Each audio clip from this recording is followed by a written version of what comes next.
लग्नाचा आमिष, शारीरिक संबंध आणि नंतर मानसिक छळ. 42 दिवस पीडितेची मृत्यूशी चाललेली झुंज अपयशी. कायद्याच्या रक्षकावर गंभीर आरोप. बाळापूरमधलं प्रकरण नेमकं काय?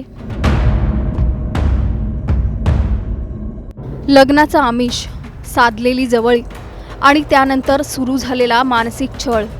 तब्बल 42 दिवस मृत्यूशी झुंज देणाऱ्या एका तरुणीने अखेर जगाचा निरोप घेतलाय आणि तिच्या मृत्यूनंतर अकोला जिल्ह्यातील संपूर्ण बाळापूर संतापाने रस्त्यावर उतरलं. आरोपीला तात्काळ अटक करण्याची मागणी झाली. पण या प्रकरणात सर्वात धक्कादायक बाब म्हणजे आरोपी सराईत गुन्हेगार नाहीये, तर कायद्याचं पालन करण्याची शपथ घेतलेला पोलीस कर्मचारी असल्याचा आरोप आहे. नेमकं हे सगळं प्रकरण काय आहे जाणून घेऊया या सविस्तर रिपोर्टमधून. त्यासाठी हा व्हिडिओ शेवटपर्यंत पहा आणि टाइम्स नाऊ मराठीला लाईक, फॉलो आणि सबस्क्राईब करा. अकोला जिल्ह्यातील बाळापूरमध्ये घडलेल्या या घटनेमुळे संपूर्ण परिसरात संतापाचं वातावरण आहे. मृत तरुणीच्या कुटुंबियांसह नागरिकांनी आरोपी पोलीस कर्मचारी पवन वडगावे याला तात्काळ अटक करण्याची मागणी करत रस्त्यावर उतरून आंदोलन केलंय. अंत्यसंस्कारापूर्वी अकोला नाका परिसरात सुमारे तासभर रास्ता रोको करण्यात आला.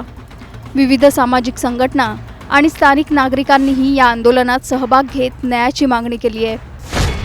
मिळालेल्या माहितीनुसार आरोपी पोलीस कर्मचारी पीडित मुलीच्या घरात भाड्याने राहत होता.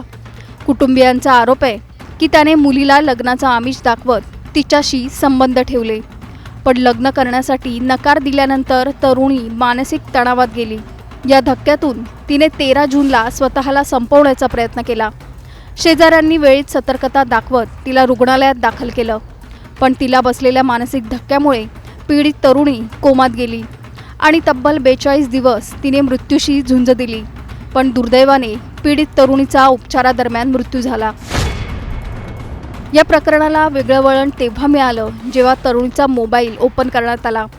कुटुंबियांच्या म्हणण्यानुसार मोबाईलमधील आरोपी आणि पीडितेमधील चॅट्स आणि मेसेज समोर आले. या चॅट्सच्या आधारे 12 जुलैला बाळापूर पोलीस ठाण्यात तक्रार दाखल करण्यात आली. त्यानंतर आरोपीविरुद्ध पॉक्सोसह विविध गंभीर गुन्हे दाखल करण्यात आले आहेत. मात्र तक्रार दाखल झाल्याची माहिती मिळताच आरोपी पवन वडगावे फरार झाल्याचा आरोप आहे. त्याच्या शोधासाठी विशेष पथकं तैनात करण्यात आली आहेत, तरी अद्याप तो पोलिसांच्या हाती लागलेला नाही. यामुळे नागरिकांमध्ये संताप आणखी वाढला. पीडित मुलीच्या नातेवाईकांनी आणखी गंभीर आरोप केलाय. त्यांच्या म्हणण्यानुसार आरोपी ज्या पोलीस ठाण्यात कार्यरत होता त्याच ठाण्यातील काही कर्मचाऱ्यांनी त्याला पळून जाण्यासाठी मदत केली. या आरोपांची अधिकृत पुष्टी झालेली नसली तरी या दाव्यांमुळे तपास प्रक्रियेवर प्रश्न उपस्थित केले जात आहेत. त्यामुळे या संपूर्ण प्रकरणाचा तपास स्थानिक पोलिसांकडून काढून स्वतंत्र यंत्रणेकडे सोपवण्याची मागणीही जोर धरते. दरम्यान आंदोलनाच्या पार्श्वभूमीवर बाळापूर शहरात अतिरिक्त पोलीस बंदोबस्त तैनात करण्यात आलाय. नागरिकांनी आरोपीला तात्काळ अटक, त्याला मदत केल्याचा आरोप असलेल्या संबंधितांवर कठोर कारवाई तसंच पीडित कुटुंबाला न्याय मिळावा अशी मागणी केली आहे. या घटनेमुळे फक्त बाळापूरच नाही तर संपूर्ण अकोला जिल्ह्यात संतापाची लाट उसळली आहे. या प्रकरणात तपास सुरू असून पोलिसांकडून आरोपीचा शोध घेतला जात असल्याचं सांगितलं जात आहे. मात्र आरोपी अद्याप सापडलेला नसल्याने नागरिकांच्या मनातील रोष कायम आहे. एका मुलीचं आयुष्य संपलं, एक कुटुंब उद्ध्वस्त झालं आणि संपूर्ण बाळापूर आजही न्यायाच्या प्रतीक्षेत उभं आहे. या प्रकरणात आरोपीवर गंभीर आरोप आहेत. त्याच्या विरोधात गुन्हा दाखल झाल्याची माहिती समोर आली आहे. तर दुसरीकडे तपास सुरू असून आरोपीचा शोध घेतला जात असल्याचं पोलिसांकडून सांगण्यात येत आहे. या प्रकरणातील सर्व आरोपांची सत्यता न्यायालयीन प्रक्रियेत आणि तपासातून स्पष्ट होणार आहे. मात्र या घटनेने अनेक गंभीर प्रश्न उपस्थित केले आहेत. जर एका पोलीस कर्मचाऱ्यावरच असे आरोप होत असतील तर लोकांचा विश्वास कसा टिकणार? पीडित कुटुंबाला न्याय मिळण्यासाठी आणखी किती वाट पाहावी लागणार? आरोपीला अटक कधी होणार? तुम्हाला काय वाटतं? अशा गंभीर प्रकरणांमध्ये तपास अधिक वेगाने आणि पारदर्शक पद्धतीने व्हायला हवा का? तुमचं मत आम्हाला खाली कमेंटमध्ये नक्की सांगा आणि चॅनलला सबस्क्राईब करा.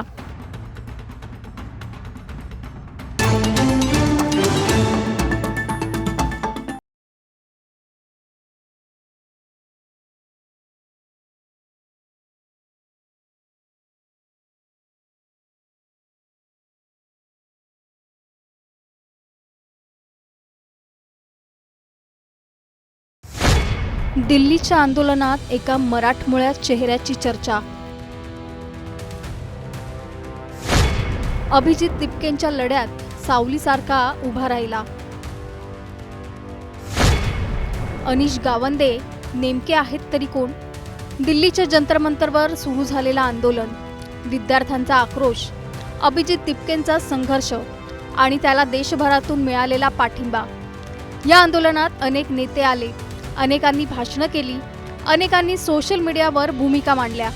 पण एक चेहरा असा होता जो आंदोलनाच्या पहिल्या दिवसापासून शेवटपर्यंत अभिजित दिपकेंच्या सोबत ठाम उभा राहिला. तो चेहरा म्हणजे राष्ट्रवादी काँग्रेस शरद पवार गटाचे राष्ट्रीय प्रवक्ते अनिश गावंदे. विशेष म्हणजे दिल्लीत राष्ट्रीय पातळीवर अनिश गावंदे यांची जोरदार चर्चा आहे. नेमके कोण आहेत अनिश गावंदे? त्यांनी अभिजित दिपकेंच्या आंदोलनात एवढी सक्रिय भूमिका का घेतली? आणि अनिश गावंदेंचा सामान्य कुटुंबातून राष्ट्रीय राजकारणापर्यंतचा प्रवास नेमका कसा आहे, हे सर्व जाणून घेऊया या सविस्तर रिपोर्टमधून. त्यासाठी हा व्हिडिओ शेवटपर्यंत पहा आणि टाइम्स नाऊ मराठीला लाईक, फॉलो आणि सबस्क्राईब करा. दिल्लीच्या जंतर मंतरवर सुरू असलेल्या आंदोलनादरम्यान अभिजित दिपके यांच्या समर्थनार्थ अनेक राजकीय पक्षांचे नेते आणि सामाजिक कार्यकर्ते पुढे आले. मात्र या सगळ्यांमध्ये एक नाव सातत्याने चर्चेत राहिलं, ते म्हणजे राष्ट्रवादी काँग्रेस शरद पवार गटाचे राष्ट्रीय प्रवक्ते अनिश गावंदे यांचं. आंदोलनाच्या प्रत्येक टप्प्यावर अनिश गावंदे यांनी अभिजित दिपके यांच्या पाठीशी ठाम भूमिका घेतल्याचं पाहायला मिळालं. आंदोलनस्थळी उपस्थित राहणं, विद्यार्थ्यांच्या मागण्यांना पाठिंबा देणं आणि सार्वजनिक व्यासपीठावरून आंदोलनाची बाजू मांडणं, या सर्व गोष्टींमुळे ते चर्चेच्या केंद्रस्थानी आले.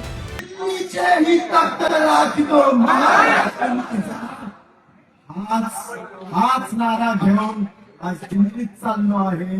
अभिजित दिपके आगे बढ़ो, सीजेपी आगे बढ़ो. विशेष म्हणजे राष्ट्रीय स्तरावर ओळख निर्माण करणारे अनिश गावंदे हे मूळचे सोलापूर जिल्ह्यातील बार्शी तालुक्यातल्या यावली गावचे आहेत. त्यामुळे बार्शीतल्या एका तरुणाने राष्ट्रीय स्तरावर दुसऱ्या बार्शीकराच्या लढ्याला दिलेली साथ हा विषयही चर्चेचा ठरलाय. आपल्या गावचा माणूस आपल्या माणसासाठी उभा राहिला, अशी भावना अनेकांनी व्यक्त केली आहे.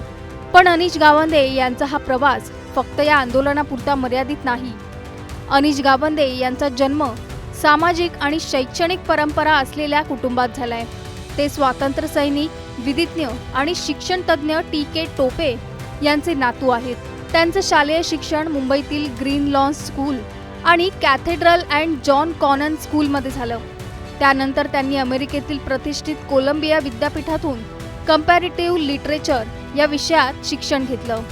पुढे रोड्स स्कॉलर म्हणून जगप्रसिद्ध ऑक्सफर्ड विद्यापीठात इंटेलेक्च्युअल हिस्ट्री आणि पब्लिक पॉलिसी या विषयांमध्ये डिग्री घेतली. राजकारणात येण्यापूर्वी अनिश गावंदे हे लेखक, सामाजिक कार्यकर्ते आणि LGBTQच्या हक्कांसाठी काम करणारे कार्यकर्ते म्हणून ओळखले जात होते. त्यांनी पिंक लिस्ट इंडिया या उपक्रमाची स्थापना केली. हा असा उपक्रम आहे ज्यामध्ये LGBTQ समुदायाला पाठिंबा देणाऱ्या लोकप्रतिनिधींची माहिती गोळा केली जाते. यानंतर अनिश यांनी सक्रिय राजकारणात प्रवेश केला आणि राष्ट्रवादी काँग्रेस शरद पवार गटाने त्यांच्यावर राष्ट्रीय प्रवक्त्याची जबाबदारी सोपवली. या नियुक्तीमुळे ते स्वतःची लैंगिक ओळख जाहीरपणे स्वीकारणारे आणि राष्ट्रीय स्तरावरील प्रमुख राजकीय पक्षात प्रवक्त्याची जबाबदारी मिळवणाऱ्या व्यक्तींमध्ये विशेष चर्चेत आले.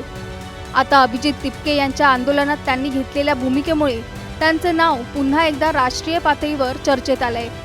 या आंदोलनात त्यांनी सातत्याने अभिजित दिपके आणि विद्यार्थ्यांची बाजू मांडली, विद्यार्थ्यांच्या प्रश्नावर भूमिका घेतली आणि आंदोलनकर्त्यांसोबत उभे राहण्याचा संदेश दिला. अनिश गावंदे यांची ओळख फक्त एका राजकीय पक्षाच्या प्रवक्त्यापुरती मर्यादित नाही. शिक्षण, सामाजिक कार्य, सार्वजनिक धोरणांचा अभ्यास आणि विविध सामाजिक प्रश्नांवरील भूमिका यामुळे त्यांनी स्वतःची वेगळी ओळख निर्माण केली आहे.